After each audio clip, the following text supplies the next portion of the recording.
welcome to the Youth of Today. My name is Alice Marchin. Today we have a few issues to look over which are very important to you as students and will affect you in your life after college. Some of the issues that will arise through this programme should help you with having an easier time of deciding your future. We will be looking at the options that you can take once you come out of college.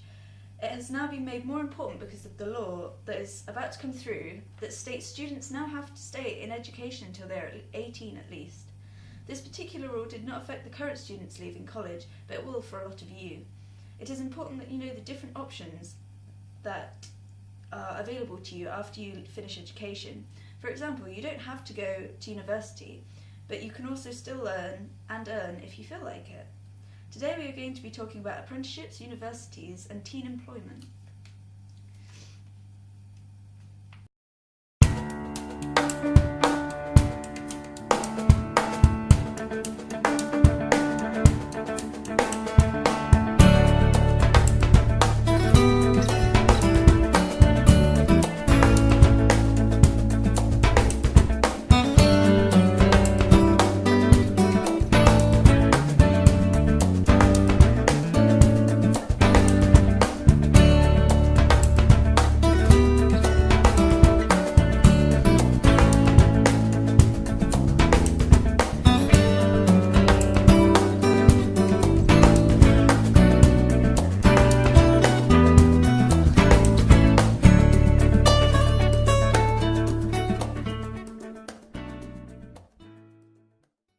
So this shows that students that leave college and join apprenticeships are 53% happier than students that join university. Students that attend university lack the practical skills that you would learn in an apprenticeship, so it's 5% harder for them to find employment 6 months after they finish their university course. Once in employment, university graduates earn more money than apprenticeships once in a career. However, there are high university fees, and with an apprenticeship, you earn while you earn. Government funding has increased for apprenticeships, whereas there have been a lot of cuts to university funding. So today's first guest is current college student at the Henley College. He has chosen to go down the route of apprenticeships. So please welcome Ian. So I hear that you are doing well in your course with D stars last year and merits predicted this year. With these grades, where do you hope to go after college, university or into an apprenticeship? After finishing my IT BTEC, I'd quite like to go into an apprenticeship rather than go off to university. And why do you think that an apprenticeship is a good path to go down once you finish college? What opportunities does it hold for you? Do you believe that it is better for your career than going to university? Honestly, I personally believe that going into an apprenticeship is better than going to university because you get on-the-job experience, whereas if you go to university, you're perhaps sat in front of a teacher or a lecturer for 3 hours solid a day. Whereas if you go into an apprenticeship, you're more hands-on, you're learning while you're earning, and therefore you're learning the skills for a specific job inside some of the world's biggest companies. Yeah. Apple prides itself on being one of the best technological companies in the business. But what companies would you like to train to specialise yourself in? I'd quite like to specialise myself in Cisco networking, Microsoft or BSkyB as massive IT. Not just IT companies, but they're massive companies in general with massive IT departments, so you can learn an awful lot of skills to get you into some of the biggest companies in the world. Nice. So what ultimately do you think are the benefits of choosing an apprenticeship over a university course? Some of the advantages of going into an apprenticeship is the fact that instead of spending all your money while you're at university, you're actually earning money as well as working, so you get the opportunity to earn money and learn skills rather than sitting at university and spending all your money going out socialising and drinking. And you also get the chance to get your foot in the door of some of the world's biggest companies rather than trying to queue up with everybody else. Yeah. An apprenticeship is obviously something that is right for you, but what advice would you give to other people looking for apprenticeships? Are grades as important as they are for university, and do you believe that there are any drawbacks to apprenticeships? Grades are very important to get into apprenticeships. You need C in both GCSE English and GCSE Maths, so if you haven't got those, it becomes an awful struggle to get in.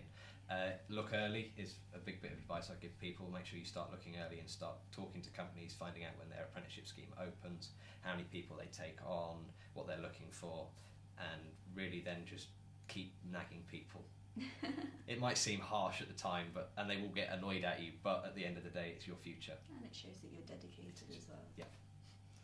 That's some wise advice. To wrap this up then, what would your dream job be in the future, and how easy do you think that will be to achieve? My overall dream job would be to be a big CEO of a big IT company, but if I'm thinking more realistically, IT support or just being able to help people within an IT department within a business would be amazing.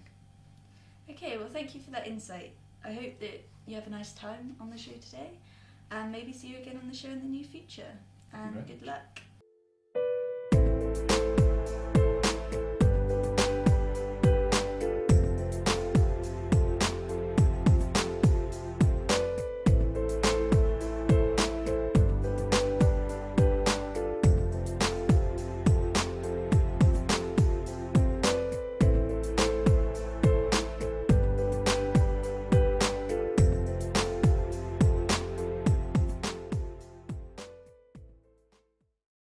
Earlier on, Rhian went to town to get some information about universities from an expert. That expert is hoping to go to university within the next few months. So let's take a look at that interview.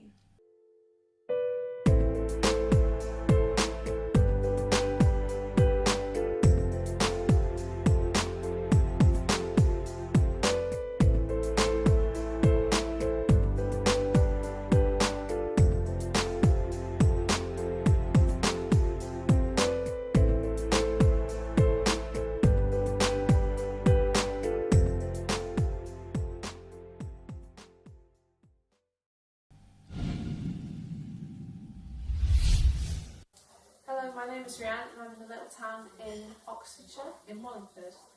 Today we'll be talking to our next guest, Julia. She's an A-level student at the Henley College.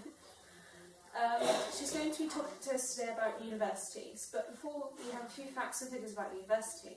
Currently it costs the average student £9,000 per year of education only, but about £4,000 for rent for each flat. In some cases, such as Bournemouth University, halls of residence can go as much as £7,354, 50 weeks in each of the education year. There has been a recent drop in applications over recent years due to increase in university fees, which has resulted in some cases to riots and demonstrations. So, Julia, you're currently at the Henley College. What subjects are you taking there? Currently I am taking A-levels in English Lit, Ancient History and Classical Civilizations. Cool. You have a part-time job at Costa. Are you enjoying it? I am actually, yeah. It's good to break things up a bit. You don't want to spend your entire time focused on college, and it gives you a little bit It of helps extra you. money. You're applying to university. When did you start applying for them? Ooh, I'd say that I started kind of looking around at universities around April time last year, and we were encouraged to start our serious looking probably in early to late springtime. So that was the time when we set up a UCAS account and when we started looking at the kinds of courses that we wanted to do and thinking about what we might be interested in. And that was about the time, once we had figured that kind of out, maybe around the beginning of the summer, we were told that it would be a good idea to start adding some ideas on paper, to write a personal statement, and wrote our first draft over the summer. When you did decide that you wanted to go to university instead of any other form of higher education, why did you decide that you wanted to go to university instead of any other form of higher education or even going into a job? I think for me it was a lot to do with the fact that my family has always gone to university, so it's something that my parents talked about with a lot of good memories. And also, I'm really interested in English literature, and that's the course that I'm going to do. Well, somewhat. It's a joint honours degree, but I felt like I'd really be able to get a good knowledge of my subject by doing Do you university. think that's better set up for you for life then? For me personally, but I don't think that's necessarily the case for everybody. Most people think that they cannot afford to go to university. How did you work out that you could afford it? Well, actually, we did a lot of research into student loans and realised that in England especially they're particularly reasonable. So we established we'd definitely be needing to take out loans, but that once we were finished with university, we were only paying between like £30 or £60 a month back of the loans, and that within 30 years, if you haven't paid them, then the loan no longer exists. So it seemed like a pretty reasonable thing to do. I believe that they don't have an effect on getting any other loans for housing and stuff like that. It doesn't affect. I'm not sure about that, but that we didn't really come across that in our research now. Okay. Do you think that university set you up better for later life than other options? For me personally, I think so, but then again, if I had been interested in something completely different, then an apprenticeship might have been the way to go, because I know that a lot of people are looking into those, and that actually they have really big success rates and guarantee you a job. Yeah. Do you think that university better educates people within their subject boundaries? Well, it depends on the subject again. I think if you want to go off and, like, I don't know, become a doctor, university is definitely the way to go. But if you're looking into something else that's more practical as a job, or if you know specifically what you want to do, again, it's not necessarily the first way forward. There are other options. It definitely depends. Right. Earlier, I explained to the audience about the price of going to university. You've explained just how you worked out you could afford it. But do you think that you'll find a hard time trying to get the necessities such as food and hygiene products on the amount of cash that will be left afterwards? I'm not too sure.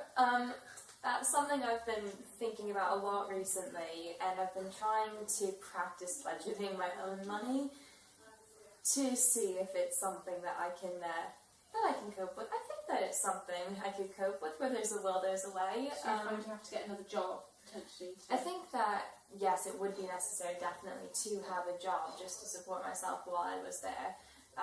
But I think it does take a lot of discipline with the amount of money that they do give you to live on. Yeah. Are you looking forward to the next stage in your life? Yeah, I can't wait. I'm really looking forward to it. I think that it'll really give you a good sense of independence. It's the first time I'm living away from home, so it's a little scary, but at the same time, really exciting. So is that set up well for later life then? I think so. Yeah. I hope so. Thank you, Julia. So it's clear to us that universities can be a better option for different people compared to others, and that it's affordable. So it's affordable too, unlike what other people may think. Now back to the studio.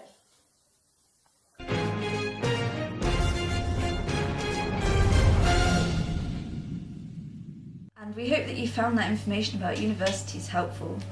Now that we have had information about furthering people's education after college, we have our next section, which is going to talk about going straight into the workplace after education, or even working while you are still in full-time education elsewhere. This section will give people a good idea on the sorts of things that they will need to do in order to get a job at a young age. But up first, we have some facts and figures about the subject before Rhian goes on to talk about our third guest on the show.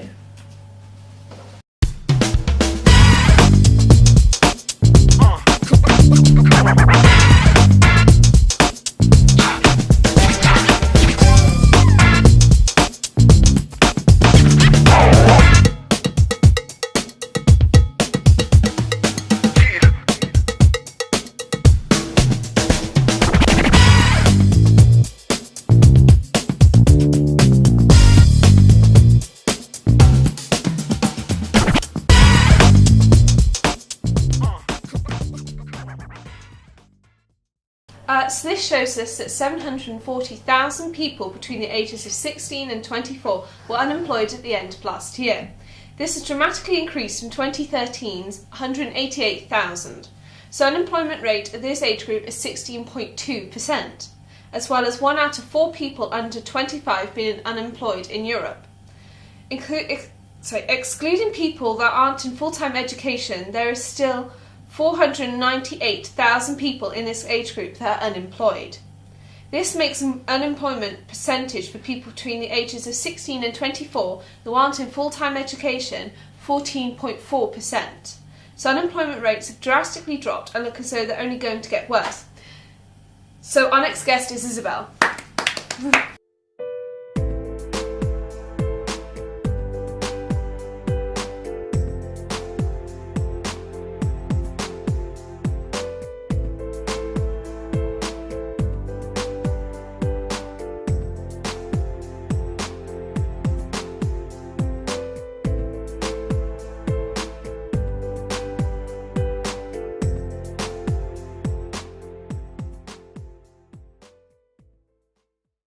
Hello and welcome to the show, Isabel, or would you prefer to be called Izzy?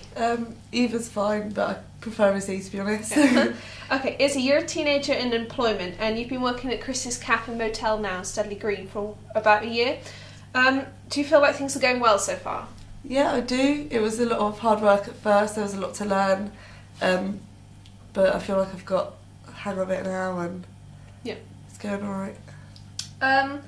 So you knew the owner of Chris's Cafe before you got the job. Do you think this helped you to get the job, or did you have the correct qualifications to get the job? I think it definitely gave me a head start, like, you know, for knowing what the job was about and, you know, understanding the job a bit more.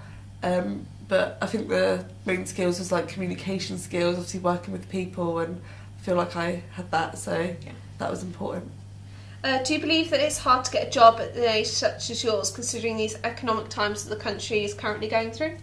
I think it is tricky because there's a lot of people out there looking for jobs, and so obviously everyone's looking for and everyone's applying for the same job, so there is a lot of competition, and I do feel like it's definitely harder. Yeah. What advice would you give to kids now who are hoping to get a job within the near future?